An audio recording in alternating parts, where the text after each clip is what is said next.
الحمد لله رب العالمين الصلاة والسلام على سيد المرسلين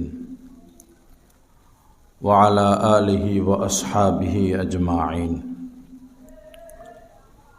وأشهد أن لا إله إلا الله وحده لا شريك له وأشهد أن محمدا عبده ورسوله أما بعد قال النبي صلى الله تعالى عليه وسلم الدين يسر وقال عليه الصلاة والسلام أنا عند ظن عبدي بي وأنا معه إذا ذكرني فإن ذكرني في نفسه ذكرته في نفسي وإن ذكرني في ملأ ذكرته في ملأ خير منه أو كما قال عليه الصلاة والسلام وقال رسول الله صلى الله عليه وسلم من تواضع لله رفعه الله أو كما قال عليه الصلاة والسلام اللهم صل على سيدنا ومولانا محمد وعلى آل سيدنا ومولانا محمد وبارك وسلم أستغفر الله الذي لا إله إلا هو الحي القيوم وأتوب إليه আল্লাহ পাক জাল্লা জালালুহু আমাদের সবাইকে মাফ করে দেন, দ্বীনের সহি বুঝ আল্লাহ আমাদেরকে দান করেন। রব্বুল আলামিন আমাদের সবার জন্য জান্নাতুল ফেরদাউসের ফয়সালা করে দেন। যেহেতু আমরা ঈমানদার মুসলমান, এজন্য নিরাশ হওয়ার কিছু নাই। জান্নাতে আমরা যাবই যাব। অবশ্যই একজন ঈমানদার, একজন মুসলমান জান্নাতে যাবেই, এতে কোনোই সন্দেহ নাই। বাকি যারা পাপ করে, অপরাধ করে, তওবার সুযোগ না পায়, তাদেরকে কিছুদিনের জন্য জাহান্নামে যেতে হবে। এই যাওয়াটা এমন যেমন স্বর্ণের মধ্যে এটা সেটা লেগে যায়, স্বর্ণ পরিষ্কার হয়, পরে স্বর্ণকে আগুনে রাখলে স্বর্ণ খাঁটি হয়। আমাদেরকে খাঁটি করানোর জন্য কিছু সময়ের জন্য আমাদেরকে জাহান্নামে যেতে হবে, পাপীদেরকে। তো এখানে আরো সুযোগ সুবিধা আছে, সেটা হলো জাহান্নামের যে শাস্তি বিভিন্ন সময় আমরা শুনে থাকি, এই কঠিন কঠিন শাস্তিগুলো কাফেরদের জন্য, আমাদের জন্য না।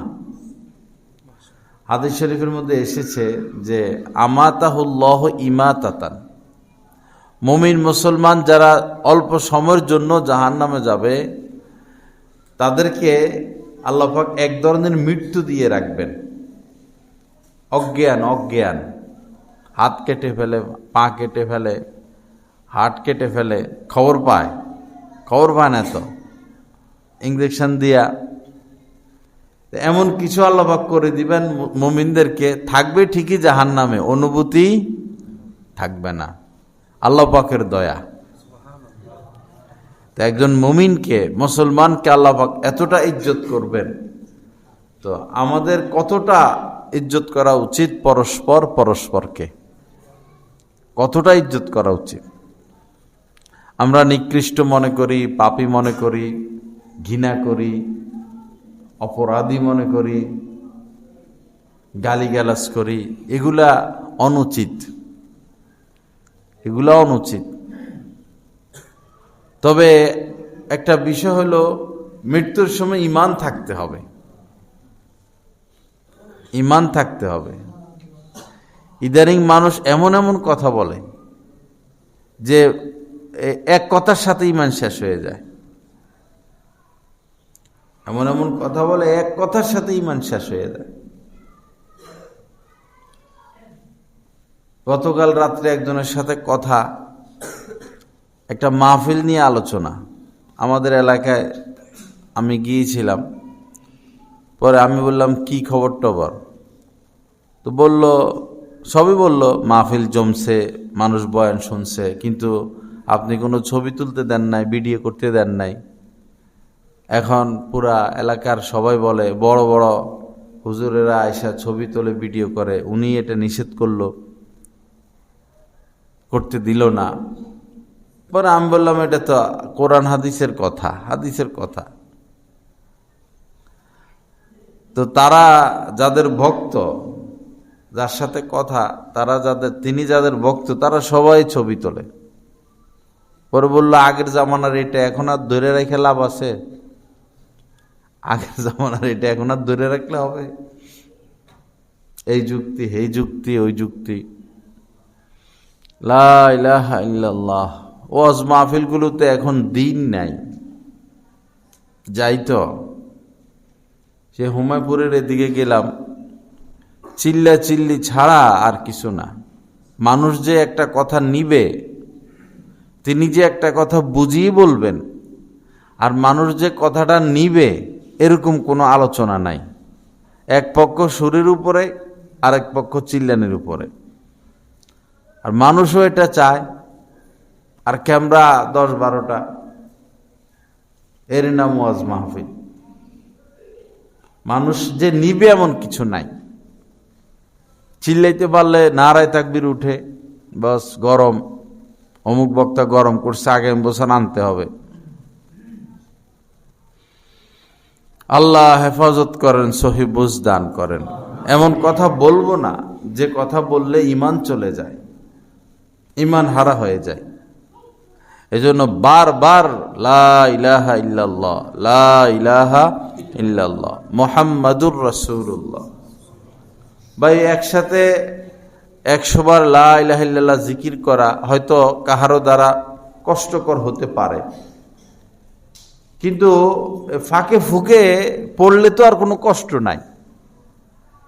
আপনি এখন বাসা থেকে মসজিদে আসছেন, আসার পথে 2-4 বার লা ইলাহা ইল্লাল্লাহ বললে কি আপনার কোনো কষ্ট হয়েছে? কিন্তু অন্তরটা তো নূর দ্বারা ভরপুর হয়ে গেল। লা ইলাহা ইল্লাল্লাহ কতটা শক্তিধর যে একজন কাফের বললে সে থাকতো আজীবন জাহান্নামী, সে হয়তো আজীবন জাহান্নামী। এই বেচারা বলল লা ইলাহা ইল্লাল্লাহ, এখন সে আজীবন জান্নাতে। লা ইলাহা ইল্লাল্লাহর দাম কত! মাঝে মধ্যে লা ইলাহা ইল্লাল্লাহ বললে অসুবিধা কি? মুখ থেকে বাইর হয় না কেন এগুলো আমাদের?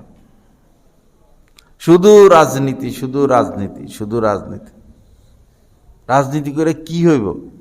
দেশের দুর্নীতি কমবো?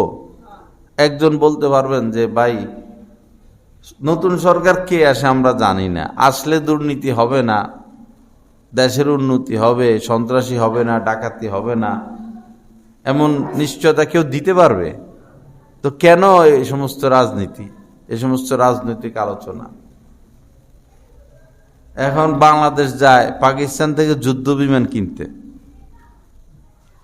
মনে কন্ট্যাক্ট হয়ে গেছে। তো যুদ্ধে তো হে করে হারাইছো তোমরা। যুদ্ধ করে আমরা হারাইছি না পাকিস্তানকে? পাকিস্তানে না আমাদের থেকে যুদ্ধ বিমান কিনবে, আমরা কেন তাদের থেকে যুদ্ধ বিমান কিনবো? বুঝা গেল চোরেরা দেশ চালাইছে, কোনো সম্পদ অর্জন করে নাই। চোরগুলো চুরি বাটপারি করছে, কোনো কিছুই করে নাই তারা। অথচ সামরিক বাজেট পাকিস্তান থেকে বাংলাদেশে বেশি। কোনো বিমান নাই, কোনো অস্ত্র নাই দেশে উল্লেখযোগ্য।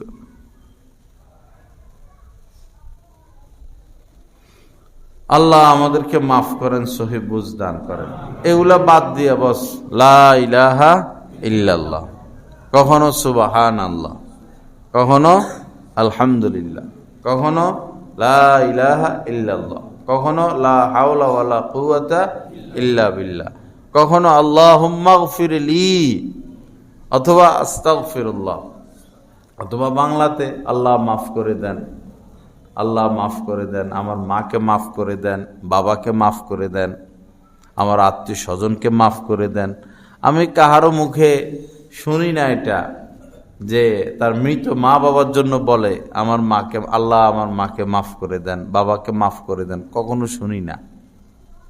অথচ এই বাবা মা কি না করে গেল, কি না করে গেল। বাবা মা যা করে সন্তানটার জন্যই তো করে, কিন্তু বাবা মা কবর গেলে এই সন্তানেরা বাবা মার জন্য কিছু করতে দেখা যায় না, কিছুই করতে দেখা যায় না। আশ্চর্য, একদম আশ্চর্য বিষয় এটা। আল্লাহ আমাদেরকে সহি বুঝ দান করেন, আল্লাহ পাক আমাদেরকে মাফ করে দেন। তো মৃত্যুর সময় যদি ঈমান নিয়ে যাইতে পারে আর টেনশন নাই, তওবা করে যাইতে পারলে তো শেষই, তওবা করে যাইতে পারলে শেষই, সোজা জান্নাত। আর ঈমান নিয়ে যাইতে পারলে জাহান্নামে গেলেও এই শাস্তি আমাদের গায়ে লাগবে না, এটা কাফেরদের জন্য। তবে ঈমান খুব মজবুতির সাথে মৃত্যুর সময় নানান পেরেশানি হয়, নানান পেরেশানি। যাদের টাকা পয়সা আছে তারা তো ভালো জায়গায় মরতে পারে না। এই নার্স থাকে চতুর্পাশে, নার্সে আইসা গাল ধরে, শরীর ধরে, ইঞ্জেকশন দেয়, নার্সদের মোয়ামেলায় মরতে হয়। এই সেরিগুলো হাসপাতালে কালো মেয়েরে চাকরি দেয় না, অফিস এমনি নারী আন্দোলন করে আর কি, কালো মেয়েরে তারা চাকরি দেয় না। একটা শয়তানি আর কি। নার্স কালো আছে, বিমানবালা কালো আছে, অফিসে যে স্যারদের ফাইল টাইল আনা নেওয়া করে কালো মেয়েরে চাকরি দেয়। এর নাম নারী, নারী অধিকার। আফগানিস্তানে তালেবান সরকার আসার পর মেয়েরা মিছিলে নামছে যে আমাদের তো অধিকার হরণ করা হবে, আমরা এখন লাইভ করতে পারবো না, ইউটিউবে ভিডিও ছাড়তে পারবো না, মার্কেটে ঘুরতে পারবো না। সুন্দর মেয়েরা রাস্তায় নামছিল। পরের দিন হাজার হাজার বোরকা পরা মেয়েরা রাস্তায় নামছে। নাইমা তারা বলল যে আগের সরকার নারীকে অধিকারের নামে, নারী অধিকার নামে নারীদেরকে যে সুযোগ সুবিধা দিয়েছে, আসলে তারা নারীদেরকে উপভোগ করছে, কোনো সুযোগ সুবিধা দেয় নাই। কারণ তারা কালো কোনো মেয়েকে চাকরি দেয় নাই। বেপরদার নামে তারা নারীদেরকে সাথে রাখতে উপভোগ করত। এখন দেখেন আমেরিকা সহ পাশ্চাত্য বিশ্বে তারা কোট প্যান্ট টাই, কি কন হাসানা মিসা, শার্ট প্যান্ট কোট টাই ফিটপাট, আর মহিলাটারে রাখে কি উলঙ্গ, মেয়েটারে রাখে উলঙ্গ। আসলে উপভোগ করে তারা অধিকারের নামে। এরপরে বুড়া হইলে যৌবন শেষ, বাদ, এটা যৌবন শেষ, সৌন্দর্য শেষ, বাদ, নতুনটা টান দাও। এই হইল নারী অধিকার। বাচ্চারা না, আবার বিয়ে হয় বাচ্চা নেওয়ার পরে। আল্লাহ হেফাজত করেন। ইসলামী হচ্ছে একমাত্র জীবন বিধান, স্বচ্ছ পরিচ্ছন্ন পূত পবিত্র। তো বলতেছিলাম এমন কথা না বলা যে ঈমান বের হয়ে যায়, এজন্য বেশি কথা না বলা, তর্কে না জড়ানো, নাস্তিক মানসিকতার লোকদের সাথে না মিশা। আমাদের সমাজেই বহু ছেলে আছে নাস্তিক হয়ে গেছে। আমাদের ভার্সিটিগুলো পড়লেই বিভিন্ন ভাষার উপরে বাংলা ইংরেজি অনার্স করে না, এরা নাস্তিক হয়ে যায়। বেশিরভাগ বাংলা সাহিত্য নিয়ে যারা পড়ালেখা করে নাস্তিক হয়ে যায়, আজীব আজীব কথা বলে। আমাদের আশপাশেও এমন স্কুল আছে, কলেজ আছে যেখানে নাস্তিক শিক্ষক আছে। এরা বলে, সরাসরি পরিচয় দেয়, আমি একজন নাস্তিক, আমি সৃষ্টিকর্তা মানি না। আর আপনি এদেরকে কিছু করতেও পারবেন না, এদের শিকড় অনেক গভীরে, কিছু করতে পারবেন না। এজন্য শিক্ষা প্রতিষ্ঠানওয়ালাদের উচিত এরকম লোক শিক্ষক হিসেবে না নেওয়া। আপনি হিন্দু নেন, অসুবিধা নাই, একটা ছেলে হিন্দুর কাছে পড়লে তার ঈমান যাবে না। হিন্দু এটা বলে না সৃষ্টিকর্তা নাই, খ্রিস্টান সেও এটা বলে না, নাস্তিক সমস্যা। এদেরকে নিজেদের কোনো চাকরিতে না রাখা, নাস্তিক যারা, এদেরকে শিক্ষক হিসেবে নিয়োগ না দেওয়া, এদেরকে বন্ধু হিসেবে গ্রহণ না করা, এদের সাথে আত্মীয়তা না করা, এদের সাথে সম্পর্ক না রাখা, যেহেতু সালামের ব্যাপার নাই, এদেরকে সালাম না দেওয়া, এদের দিকে না তাকানো, এরা যেখানে আছে সেখানে না যাওয়া, নাস্তিক আপনার ঈমান কেড়ে নিয়ে যাবে। ভয়ঙ্কর এরা, এমন ভয়ঙ্কর ভয়ঙ্কর কথা বলবে আপনি পারবেন না তাদের সাথে। আলেম ওলামা ছাড়া আপনি পারবেন না তাদের সাথে যুক্তি তর্কে, একদম এদের সাথে। ফেসবুকে যদি এদের সাথে, ফেসবুক তো এমনি চালানো নিষেধ, কথার কথা বললাম আর কি, এদের সাথে যদি আপনার রিলেশন থাকে কেটে দিবেন, কোনোভাবে এদের সাথে সম্পর্ক রাখতে পারবেন না, আপনার ঈমান কেড়ে নিয়ে যাবে। 5 মিনিটের জন্য যদি কোনো নাস্তিকের সাথে মিশেন যথেষ্ট, এমন প্যাচ লাগাই দিবে আপনাকে, আপনি এই প্যাচ থেকে বাইরে হইতে 2-4 বছর লাগবে, 5-7 বছর লাগবে এই প্যাচ থেকে বাইরে হইতে। বিগত সরকারে অনেকগুলো মন্ত্রী ছিল নাস্তিক, সরাসরি নাস্তিক, উপদেষ্টা আশপাশ নাস্তিক। সামনে সরকারে কি হয় আমরা তো জানি না। বিগত সরকার ইসলাম ধর্ম বাদ দিছেন, ধর্মশিক্ষা মেট্রিক পর্যন্ত সেটা ছিল 100 নাম্বারের। আচ্ছা বাদ দিছে, সেটা তার ব্যাপার, সে এটা শাস্তি পাইছে, পাইব আজীবন। সামনের সরকার কি এটা সিউরিটি দিতে পারবে যে আমরা সেই ধর্মশিক্ষা ফিরিয়ে আনবো? এই কথাটা বলুক না তারা, সামনে যারা ক্ষমতা আসবে তারা বলুক বুক ফুলাইয়া যে বিগত সরকার তো ইসলাম ধর্ম 100 নম্বরে ছিল, বাদ দিছে, আমরা এটা ফিরিয়ে আনবো। এই কথাটা এরা বলুক।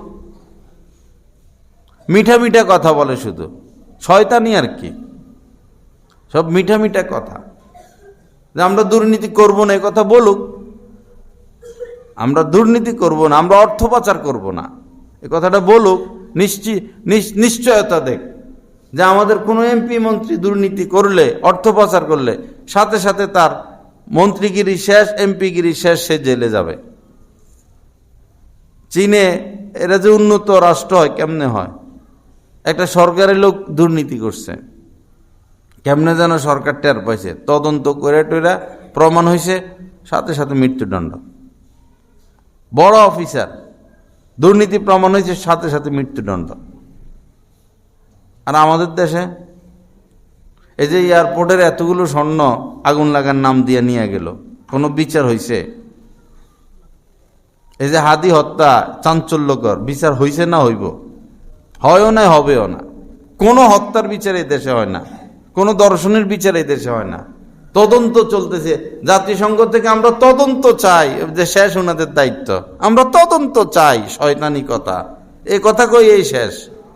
আর এই দেশের গুলো সাংবাদিকদের সামনে তদন্ত চলতেছে, অচিরেই ব্যবস্থা নেওয়া হবে। আসলে ওই যে কেঁচো খুঁড়তে গেলে সাপ বাইর হবে, মূলত হেরা সব, মূলত সব তারা। নারী পাচার হয়, শিশু পাচার হয়, মূলত এই দেশের মা বাপদের হাত। যত সন্ত্রাসী মূলত তো তারা, যত অন্যায় হচ্ছে সমাজে মূলে সব তারা। এজন্য বিচার হয় না। আর আমরা হইলাম সব গরু আর ছাগল, হেগুরে সবাই ঘুরে ফিরে ভোট দিই, সব গরু ছাগল, মাথার মধ্যে সব গোবর। একজন ফাসেক লোককে কখনো তার গুণগান করা নিষেধ। ফাসেক যারা, শরীয়তের পরিবেশে যারা ফাসেক, তাদের কোনো সুনাম বলা নিষেধ, তাদেরকে সম্মান করা ওরকম ভাবে নিষেধ। তো যে নামাজ পড়ে না, যে পর্দা করে না, যার মুখে দাড়ি নাই, শরীয়তের ভাষায় তো সে ফাসেক। যে নামাজ চুরি করতে পারে, তার কাছে দেশের সম্পদ কখনো আমানত থাকতে পারে না, রাষ্ট্রীয় সম্পদ তার কাছে আমানত থাকতে পারে না, যে নামাজ চুরি করে।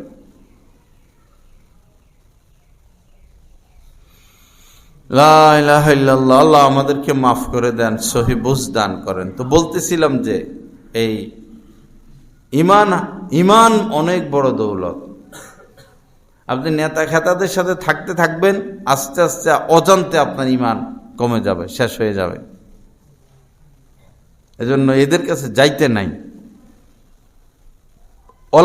লা তুসাহিবিল্লাহ মুমিনা, মুমিন ব্যতীত কাউকে বন্ধুরূপে গ্রহণ করবে না। নবীজির কথা।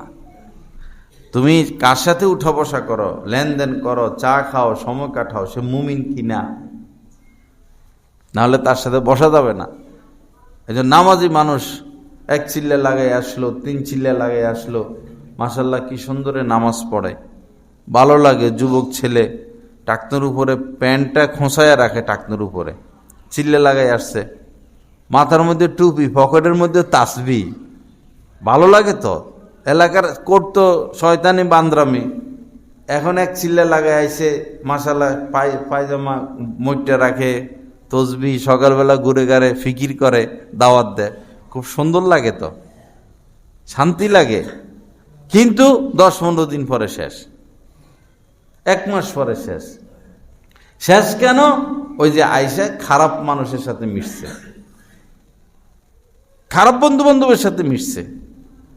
চিল্লা লাগে আইসা যদি আলেমদের সংস্পর্শে থাকতো, নেককারদের সংস্পর্শে থাকতো, তার পুরান অসৎ বন্ধু বান্ধবদেরকে বর্জন করত, তাহলে এই সুন্নত, এই আমল তার মধ্যে অব্যাহত থাকতো।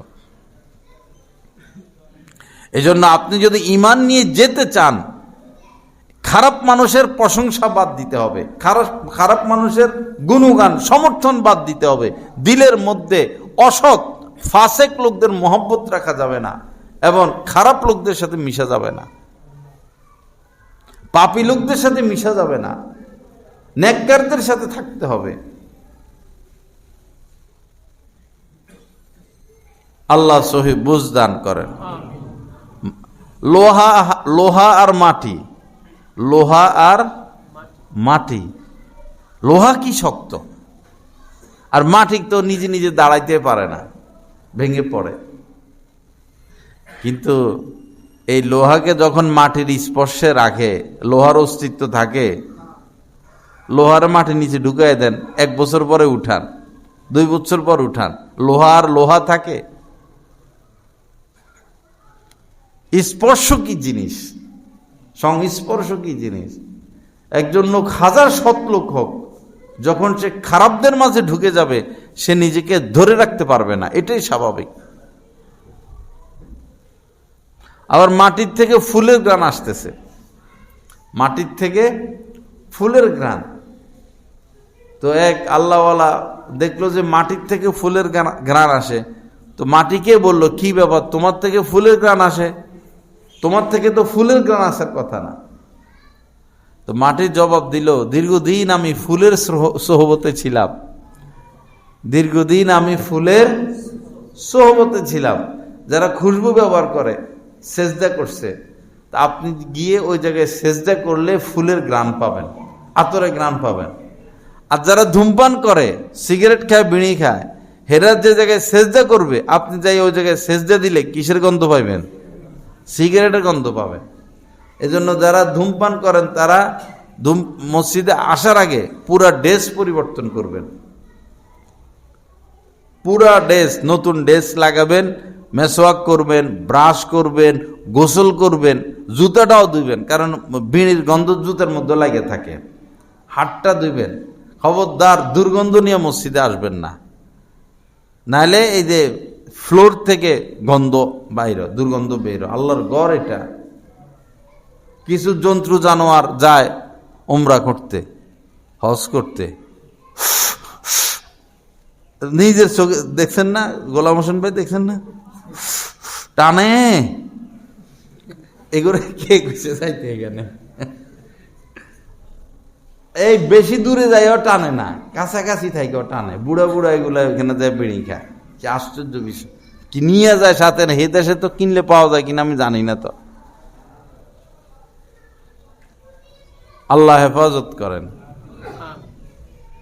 আমরা যে খাই না, কি শান্তি, কি শান্তি না খাওয়ার মধ্যে। যে জিনিস না খাওয়ার মধ্যে শান্তি, তো সেই জিনিস খাইতে যাবো কেন?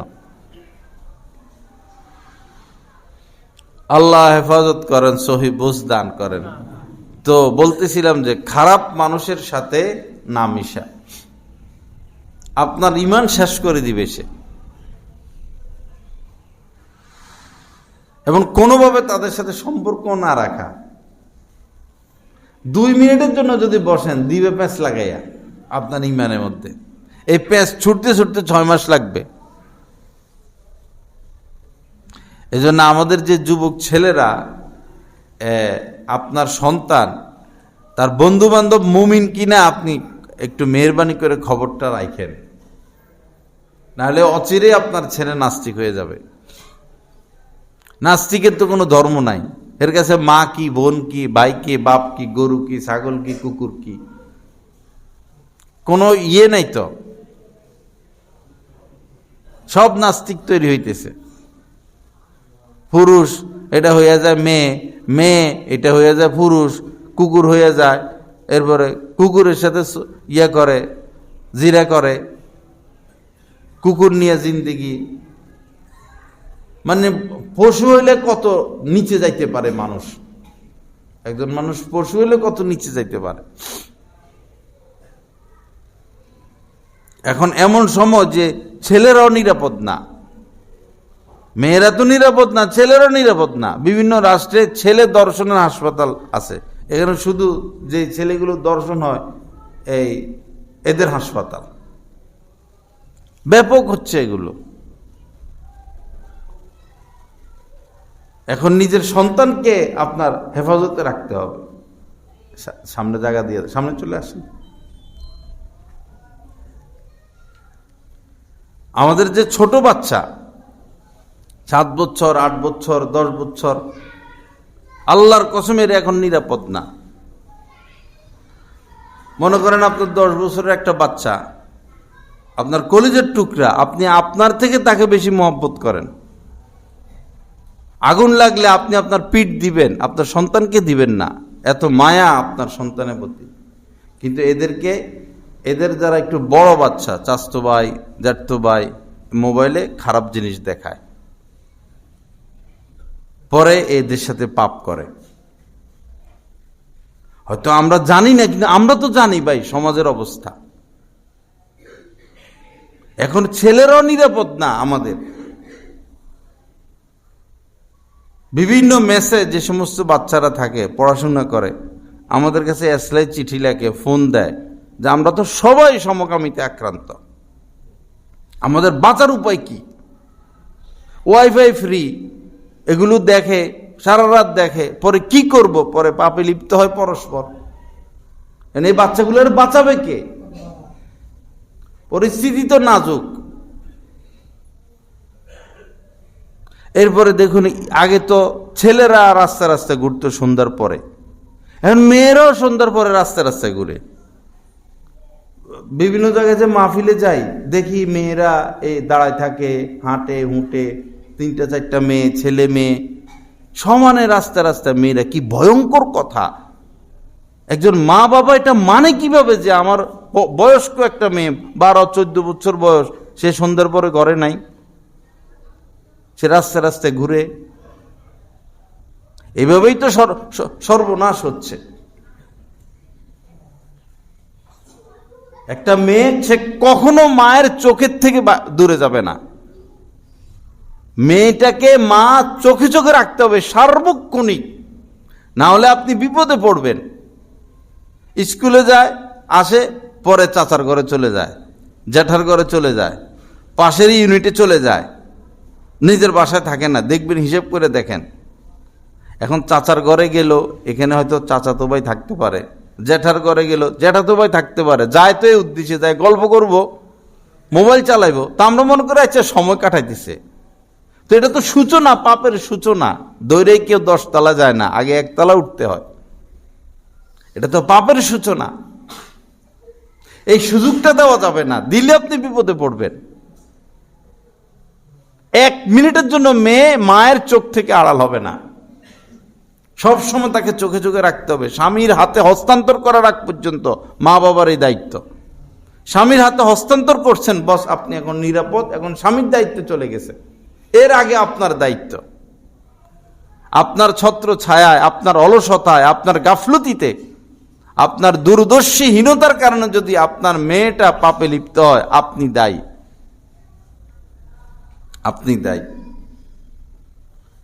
এজন্য আমি জায়গায় জায়গায় বলি, যারা সামাজিক ব্যক্তি আছেন, আল্লাহ যাদেরকে তৌফিক দিয়েছে, আপনারা এমন স্কুল করেন যে স্কুলে শুধু মেয়েরা পড়বে, মেয়েরা পড়াবে। এমন স্কুল করেন যেখানে শুধু ছেলেরা পড়বে, ছেলেরা পড়াবে। আলাদা আলাদা হবে। একবারে যতদূর পড়াইতে চান, মেট্রিক, ইন্টার, সেই মাস্টার ডিগ্রি পর্যন্ত, মেয়েদের সেকশন একবারে আলাদা করে ফেলুন, মেয়েরা পড়াক। এখানে ছেলেদের কোনো আনাগোনা নাই। এই রাস্তা যদি আমরা অবলম্বন না করি তা আমাদের ছেলে মেয়েদের অবস্থা তো খারাপ, একদম খারাপ হবে, একদম শেষ হয়ে যাচ্ছে, শেষ হয়ে যাবে। আল্লাহ আমাদেরকে সহি বুঝ দান করেন। শিক্ষা নিষেধ না, মেয়েরা না শিখলে বাচ্চারে শিখাবে কি? সে সংসার চালাবে কি? রাষ্ট্র পরিচালনার চেয়ে সংসার পরিচালনা সহজ কম না, শিক্ষা লাগবে। কিন্তু আমরা যেটা বলি সেটা হলো সহশিক্ষা নিষেধ। সহশিক্ষা নিষেধ, ছেলে মেয়ে একসাথে পাশাপাশি বসে পড়ালেখা, এটা নিষেধ। এটার কারণে আমাদের সমাজটা শেষ হচ্ছে। আল্লাহ পাক আমাদের সবাইকে মাফ করেন, সহি বুঝ দান করেন। তো বলতেছিলাম যে অসৎ লোকদের সাথে না মিশা। মৃত্যু যখন আমাদের হবে, মরতে তো হবেই, রাজা বাদশাও এটার থেকে রেহাই পাবে না। যদি তওবা করে মরতে পারি তাহলে তো সোজা জান্নাত, আর তওবা নসিব হয় না, ঈমান নিয়ে মরতে পারি, পাপী, ইনশাআল্লাহ ওইখান থেকে ঘুরে জান্নাতে তো যাব। কিন্তু যদি ঈমান হারা হয়ে যান, শয়তান আসে মৃত্যুর সময়, এই আপনার মায়ের সুরুত ধরে আসবে, বাবার সুরুত ধরে আসবে, এসে বলবে, বাবা রে, ইসলাম ধর্ম মাইনা তো ঠইকে গেছি, আসলে সৃষ্টিকর্তা একাধিক, তুই আমার কথাটা মান, তুই ইসলাম ধর্ম বাদ দে, আমাদের ধর্মের উপর তোর মৃত্যুটা হোক। আসলে সে কে আইছে? শয়তান আইছে। আপনি দেখতেছেন আপনার মা, সে আপনার মায়ের শুরুতে আসবে, বাবার শুরুতে আসবে। বড় ভয়ঙ্কর ওই মৃত্যুর সময়। এবার ওই সময় এই তো সাধারণত মানুষ হাসপাতালে দৌড়াদৌড়িতে থাকে, এই লাইফ সাপোর্টে নেয়, এদিকে নেয় হেদিকে নেয়, মৃত্যুর আগের অবস্থাটা। আর ওই সময় মহিলা নার্স সব মেয়েদের আনাগোনা, মেয়েরা স্পর্শ করে, মেয়েরা ধরে, মেয়েরা আডমিট দেয়। এই যে একটা বিপদ, মৃত্যুর সময় যে আপনি নিরাপদে মারা যাবেন, এই সুযোগটা আমাদের সমাজে নাই। বড় বিপদের কথা। আমি হাসপাতালে ভর্তি ছিলাম, তো বারবার এই মহিলারা আসে, আইসা হেরা হাত ধরে, ইঞ্জেকশন দেয়। পরে আমি এটা বিরক্ত হই। পরে পুরুষরা আসতো, পুরুষ তো নাই, সব নার্স। আর কালো মেয়েরে তারা নার্সে চাকরি দিবে না। কি বিপদের কথা। একজন ডাক্তার, তিনি অবশ্যই তিনি শিক্ষিত মানুষ এবং জ্ঞানী মানুষ, সবই ঠিক আছে। অপারেশন থিয়েটার নীরব জায়গা, একদম নীরব জায়গা, রুগীরে ইঞ্জেকশন দিলে তো রুগী শেষ। এই নীরব জায়গায় একজন ডাক্তার আর তার সাথে একটা নৌজওয়ান মেয়ে সহকারী, এটা বিপদ কিনা? কত বড় বিপদ। ডাক্তার হইলেও তো সে, তার ভিতরে তো নফস তো আছে, সে তো পুরুষ। লা ইলাহা ইল্লাল্লাহ। আল্লাহ আমাদেরকে মাফ করে দেন, সহি বুঝ দান করেন। তো এই যে মৃত্যুটা, হাসপাতালে দৌড়াদৌড়ি। গতকাল আমাদের এখানের ওস্তাদ মুফতি শরীফ সাহেব, ওনার আম্মা মারা গেছেন। তো ওনারা সবাই আলেম পরিবার, তো বলল যে আমার মায়ের মৃত্যুটা একদম সহজে হয়ে গেছে। শোয়া কাঠের উপরে, উনি বলল আমিও ইয়াসিন সূরা পাঠ করতেছি, আমার ভাতিজারা ছিল সবাই কোরআন শরীফ তেলাওয়াত করতেছেন, মা শুয়ে আছেন। এই তেলাওয়াতের মাঝেই তিনি আস্তে নীরবে চলে গেছেন।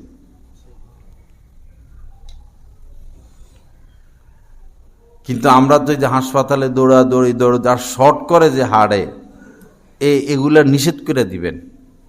হাড়ে শর্ট করে, কি যে কষ্ট পায় রোগী, সে তো বুঝাইতে পারে না, সে তো অজ্ঞানের মতো। হাড়ে শর্ট করে, আল্লাহ হেফাজত করেন। এবং এই যে লাইফ সাপোর্ট, বাংলাদেশ না, যদি তাদের কোনো সিট খালি থাকে, অনেক টাকা তো আইসিইউতে, অনেকগুলো সিট। পরে যখন দেখে 5-7টা সিট খালি, খরচ বাড়তেছে, ডাক্তারদের কাছে ফোন দিয়ে দেয়, সিট খালি আছে, রুগী পাঠান। যার লাইফ সাপোর্টের দরকার নেই তারাও পাঠিয়ে দিবে। বা এই লোক নাই, তারা বাইর করে দেন, বাইর করে দিলে নতুন রুগী নেই, আটকে রাখবো, বিপদ। লাইফ সাপোর্টে গেলে আর টাকা পয়সা খরচের দরকার নাই ভাই, ডাক্তারদেরকে বলা ভাই উন্নতি, 1-2 দিন ডাকলেন, উন্নতি না অবনতি, আশা আছে কি না, যদি বলে সমান সমান বা আশা নাই, তাহলে নিয়ে আসেন, আল্লাহর উপর ভরসা। না হলে 8 লাখ 10 লাখ 20 লাখ শেষ। আল্লাহ সহি বুঝ দান করেন। তো বলতেছিলাম যে এই অসৎ লোকের সঙ্গ, অসৎ লোকের সঙ্গ থেকে নিজেকে রক্ষা করা। 1 মিনিটের জন্য নাস্তিক যারা, তাদের সাথে না মিশা। 1 মিনিট পেছ লাগাই দিবে আপনার ইমানের মধ্যে। সৎ লোকদের সাথে থাকা, ভালো লোকদের সাথে থাকা, নেক লোকদের সাথে থাকা। আমাদের এই সিলেটের একটা যুবক ছেলে লন্ডনে চাকরি করে। তো মালিক তাকে গ্রামের বাড়িতে পাঠাইলো। অনেকদিন পর, আমি গ্রামে যাব, তুমি বাড়ি গিয়ে পরিষ্কার করো। ছেলেটা এসে বাড়ি একবারই পরিষ্কার করলো। পরে ময়লার ভিতরে একটা ডায়মন্ড পাইছে, হীরার টুকরা, খুব দামি। যুবক ছেলেটা এই হীরার টুকরাটা আলাদা রেখে দিল। মালিক আসার পর মালিকের হাতে দিল। কি ব্যাপার, এটা আমি এই ময়লার ভিতরে পেয়েছি। তো মালিক বলল যে এত দামি সম্পদ, তো তুমি এটা লুকাইয়াও তো রাখতে পারতা। এটা তুমি লুকাইয়া রাখলে তো আমি খবরও পাইতাম না, আর তোমার তো সারা জীবন আর আয় রোজগারেরও প্রয়োজন হইতো না। ছেলে বলল, আমাদের ধর্মে নিষেধ কাহারও মাল বিনা অনুমতিতে ব্যবহার করা, এটা আমাদের জন্য হারাম। যাই হোক, পরে এই ছেলে এক পর্যায়ে এই মালিকের কাছ থেকে চলে যায়, আরেক জায়গায় চাকরি নেয়। অনেকদিন পরে পুলিশ তার কলার দইরা হ্যান্ডকাপ লাগাইয়া ধাক্কাইয়া শিকল লাগাইয়া নিয়ে যাইতেছে। মালিক এটা দেখছে, আগের মালিকটা দৌড়াইয়া গেল, যাই পুলিশটা থামাইছে। এই যুবক ছেলের সাথে এই আচরণ কেন করতেছেন আপনারা? তো একটা ভালো ছেলে, সৎ ছেলে। পুলিশ বলল সে হাইজ্যাক করে, মানুষের কানের দুল টান মারে, দৌড় মারে, হাড় টান মারে, দৌড় মারে। এই মালিক বলল, এই ছেলে কখনো এই কাজ করতে পারে না, তারা আমি চিনি।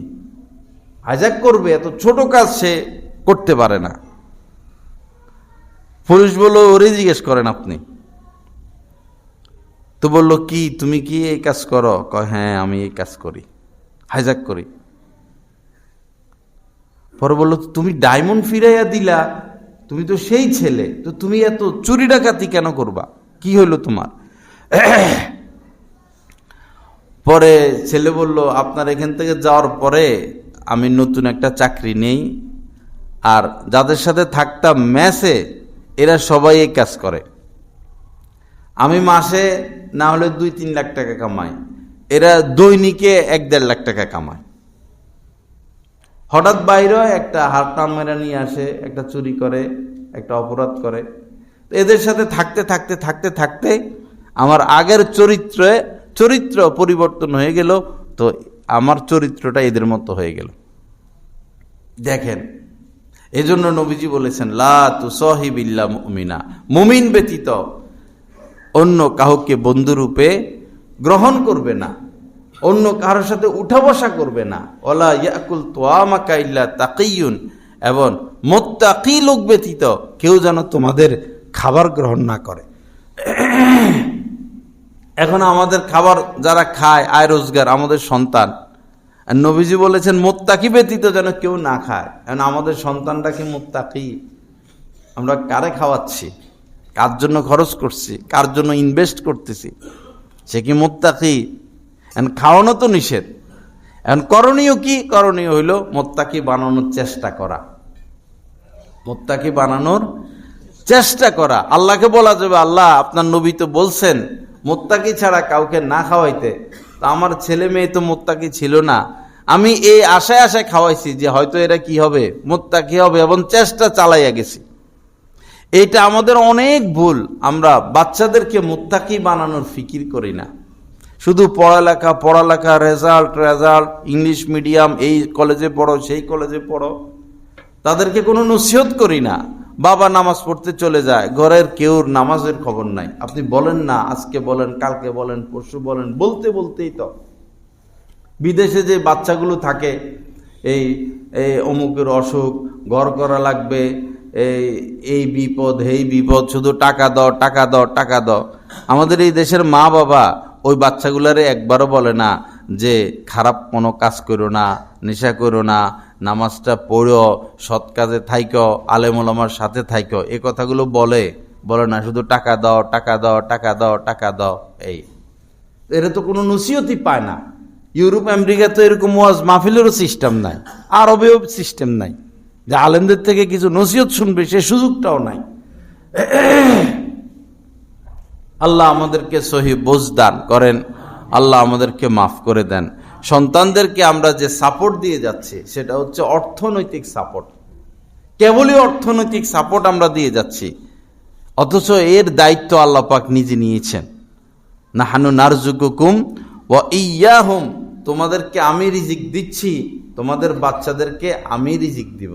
তোমাদের দায়িত্ব হলো তারে একটা সুন্দর চরিত্র উপহার দাও, তার চরিত্রটা যেন সুন্দর হয়, আমলটা যেন সুন্দর হয়, জীবনটা যেন সুন্দর হয়, সুন্নতের নূর দ্বারা নূরান্বিত হয়, তুমি সেই ফিকির করো। কিন্তু সেটা তো গায়েব। আমরা তো তাদেরকে দিন শিখাচ্ছি না, সুন্নত শিখাচ্ছি না, ফিকিরও নাই, আমাদের অবস্থা খারাপ। লা ইলাহা ইল্লাল্লাহ। যাই হোক, আমার কথা শেষের দিকে। এখন সর্বশেষ যে কথাটা সেটা হইল ছেলেদের ব্যাপারেও সতর্ক থাকতে হবে, মেয়েদের ব্যাপারেও সতর্ক থাকতে হবে। আপনার মেয়েটা বড় হইল, 1 মিনিটের জন্য সে চাচতো ভাই, খালতো ভাই, জ্যাঠতো ভাই, অমুকের বাসা, তমুকের বাসা, রাস্তায় ঘুরা, এটা করতে দিবেন না আল্লাহর হস্তে। এবং আপনার ছেলেকে কোনোভাবে বড় ছেলেদের সাথে মিশতে দিবেন না। সমানে মোবাইলে এগুলো দেখাইয়া খারাপ কাজ করবে। আপনি 100% আমার কথা বিশ্বাস করেন। একটা ছেলেও বর্তমানে আমাদের ছোট বাচ্চারা নিরাপদ না। এজন্য শরীয়তের এটা বিধান, ওয়ালা তানজুরু ইলাল মুরদান, যাদের চেহারায় দাঁড়িয়ে আসে নাই, চেহারা আকর্ষণ, এদের দিকে তোমরা তাকাইবা না, এদের থেকেও নজর হেফাজত করা। ফাইন্না ফিহিম লামহাতাম মিনাল হুর, কেননা এই সুশ্রী ছেলেদের চেহারায় হুরদের সৌন্দর্যতার ঝিলিক বিদ্যমান। আমরা তো নজর হেফাজত করি না, করলেও হয়তো মেয়েদের থেকে করি। মেয়েদের থেকেও সুশ্রী ছেলে যারা, এদের থেকে নজর হেফাজত আরো বেশি কঠিনভাবে করতে হবে, এবং কিয়ামতের আগে এটা বেড়ে যাবে। নবীজি বলেছেন, ইন্না আখাফা মা আখাফু আলা উম্মতি আমালু কওমি লূত, আমার উম্মতের ব্যাপারে, উম্মতের ক্ষেত্রে সবচেয়ে বেশি যে বিষয়টা আমি আশঙ্কা করি সেটা হলো কওমে লূতের আমল। শেষ জামানায় সমকামী হয়ে যাবে মানুষগুলো সব, বিশেষ করে বাচ্চারা নিরাপদ না। আল্লাহর হস্তে ছেলেদের ব্যাপারে নিরাপদ হই, মেয়েদের ব্যাপারে নিরাপদ হই। 2 ভাই, আপন 2 ভাই, 7 বছর হয়েছে, এখন বিছানা আলাদা। স্বামী স্ত্রী থাকবে, বাচ্চার বয়স 2, এখন বিছানা আলাদা, বাচ্চাকে সাথে রাখা যাবে না। আপন 2 ভাই, 7 বছর হয়েছে, বিছানা আলাদা রাখতে হবে। আপন 2 বোন, 7 বছর হয়েছে, তাদেরও বিছানা আলাদা। ইসলাম এতটা সতর্কতা শিখায়। কিন্তু আমরা কি করি, কেউ মারা গেল বা কাহারও বিয়ে বা বেড়াইতে গেল, বস মেয়ের বয়স 7, 8, 10, মামার বাড়িতে বেড়াইতে গেছে, মামতুবার বয়স 15, 20, ছোট মেয়ে তো ঘুমাক একসাথে, এক কম্বলের নিচে 7, 8 জন, 10 জন। এইখান থেকে আমাদের সন্তানরা নষ্ট হয়ে যায়। আপনার ছেলের বয়স 12, আপনি তাকে ঘুমাইতে দিয়েছেন তার মামতো বোনের সাথে, তার বয়স 18, আপনার ছেলের বয়স মনে করেন 10, আপনার ছেলে নিরাপদ না। কারণ মাথা গরম, মোবাইল দেখে মাথা গরম, সব পরিস্থিতি অনেক খারাপ। আমরা অভিভাবকরা সতর্ক না হলে আমাদের বাচ্চারা কোনোভাবে মানুষ হবে না। বেড়ানির জিন্দিগি শেষ। আমরা আগে যাই নানার বাড়িতে 3 দিন 7 দিন বেড়াইতাম, ফুফুর বাড়িতে যাই 3 দিন বেড়াইতাম, ওই জামানা শেষ। এখন বাচ্চাদেরকে বেড়াইতে যাইতে দেওয়া যাবে না। বেড়াইতে গেলে আপনার বাচ্চাকে হাতের তালুতে রাখবেন। আপনার বাচ্চা আপনার সাথে ঘুমাবে, কারোর সাথে না। আপনার বাচ্চা থাকবে আপনার সাথে, ঘুমাবে আপনার সাথে। আসার সময় তার আবার নিয়ে আসবেন, মামার বাড়িতে রেখে আসবেন, খালার বাড়িতে রেখে আসবেন। ছেলে হোক মেয়ে হোক, বাঘের মুখে দিয়ে আসছেন, কুমিরের মুখে দিয়ে আসছেন, তার চারিত্রের উপরে অবশ্যই আঘাত আসবে। আল্লাহ পাক জাল্লা জালালু আমাদের সবাইকে মাফ করে দেন, সহি বুঝ দান করেন। যারা সুন্নত পড়ি নাই, সুন্নতগুলো পড়ে নেই।